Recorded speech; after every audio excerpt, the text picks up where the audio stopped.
My next guest was not really thrilled to hear the two lawmakers heading up the state's redistricting efforts say that they feel any shot of an independent commission is actually dead at this point.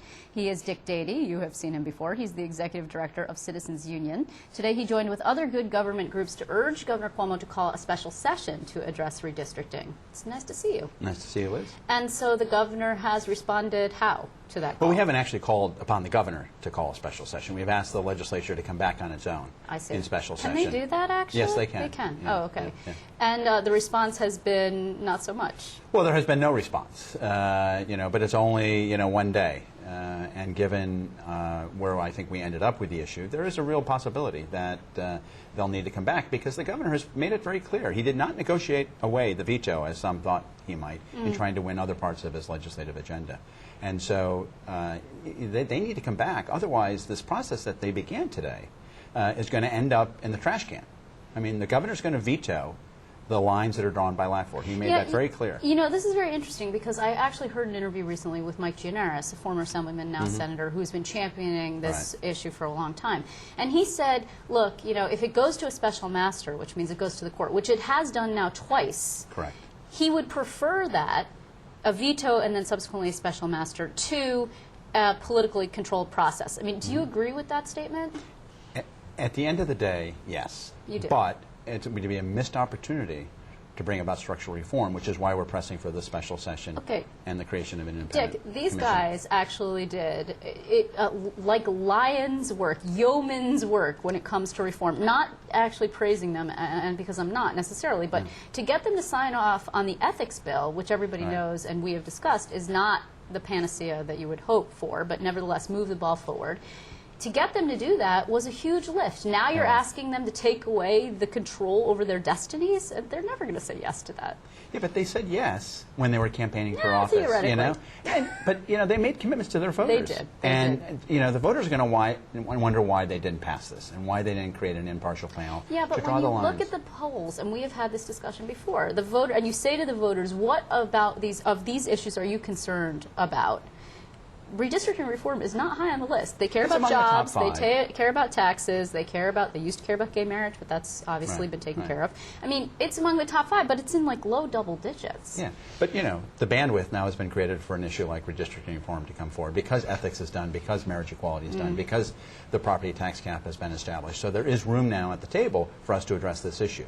And the voters, they may not necessarily know what redistricting is all about, but they do know that their legislators made a commitment that they have not yet kept. Okay, but Jack McEnany, I mean, this is a perfect example. Today, he's co-chairing, he's with us today too, co-chairing this LAT4, which is the Legislative Apportionment, blah, blah, blah, task force. Okay, we get it. He basically said it would be a, quote, dumb reason and petty approach by the governor to just simply veto this because it's politically controlled, and that he believes that the governor should judge the final process, and obviously you disagree, but doesn't that give us some indication of where the legislature is on this? Well, I have great respect for Assemblyman McEnany, who's a very thoughtful legislator, but I disagree with him because there is still time left to do this. It's not so much the process, but who makes the decision at the end of the day. In whose hand does the pen rest when those lines are drawn? And even though the process began today, that process can be replaced with an independent commission, and the independent commission can take over the work done so far. Well, what's the timeline on that? There's got to be a deadline for it. What is it? What's the drop dead moment? We need to have legislation enacted by September. You do. In order for this commission to begin its responsibilities in October and do a decent job at public hearings and drawing the lines. But the real key is when the lines are drawn in December for that very first time, who holds the pen, the legislators or this impartial panel? Would you be okay with sort of a halfway approach? I mean, I know that was bubbling around for some time. In other words, a stopgap or a Band-Aid or whatever you want to call it, where the legislators remain involved but perhaps hold the pen along with someone else, along with some independent folks who also have a say in the process. I think that we could see a possibility of where we get much more significant structural reform in the way of a constitutional amendment, as the Republican Senate has put forward, and maybe a less than ideal redistricting reform approach for this legislative session. Is that still actively being talked about? Listen, it's one of the options that I think is going to be placed on the table. Okay. And the thing is that we want to get this done, but we do want an independent process, and the legislators cannot hold the pen.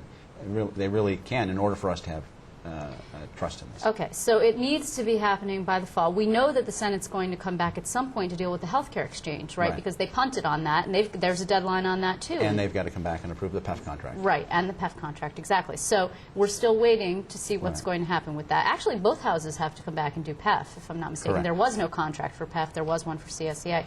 So in terms of, when was the last time you discussed this issue with the governor? Last week, actually. Oh, okay. So he's actually engaged. He's totally engaged on this issue. And I think that everyone was a little bit impressed and surprised at the end of the legislative session that he did not bargain away his veto, as so many had predicted he would, in the interest of advancing his legislative agenda. He's very serious about this, and he's committed to it. And I think that's why the legislators are taking heed that they need to do something in order for them not to have their lines vetoed. But the Senate Republicans, I mean, you and I have had this conversation, with other good government folks who say the Senate Republicans probably can't hold on to their power if, in fact, the lines are drawn in such a way that they would be, quote unquote, fair. Right? I think it becomes a tough challenge to meet, but they're not there to protect their own political seats, but rather to represent the interests of their constituents. And their constituents want an independent, impartial process.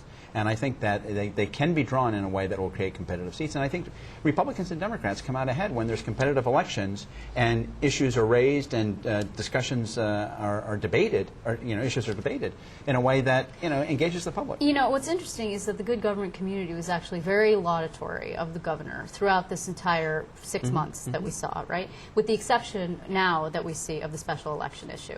The governor called special elections to run concurrent with the primary date, which is September 13th. That's for 6 assembly seats that he had the option to just let the ball process run. unwind. Right.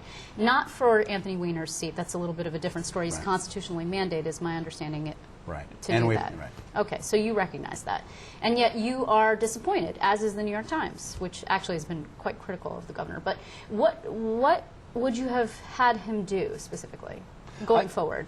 Well, I think, I think he needs to get behind a couple of reform initiatives here with how special elections are conducted or how the vacancies are filled for those who leave legislative office. And one way is to fashion it on the New York City model, in which everyone can petition onto the ballot with no party backing, so that there is no party nominee. Nonpartisan specials. A nonpartisan special election. Right.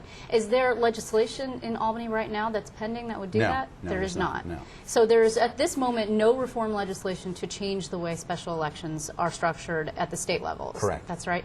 Okay. Well, there actually is. I mean, Assemblyman Jeffries does have a bill that would create a separate primary and general election for the special election, a two-step process. And what about this issue that it actually disenfranchises upstate? Because the primary process, obviously, the polls on primary day are actually open later. Upstate, with the exception of Erie County, right? So I believe that they're open noon instead of 6 o'clock in the morning, right? So does that not just disenfranchise upstaters to hold this special election? Is that part of the concern that you have?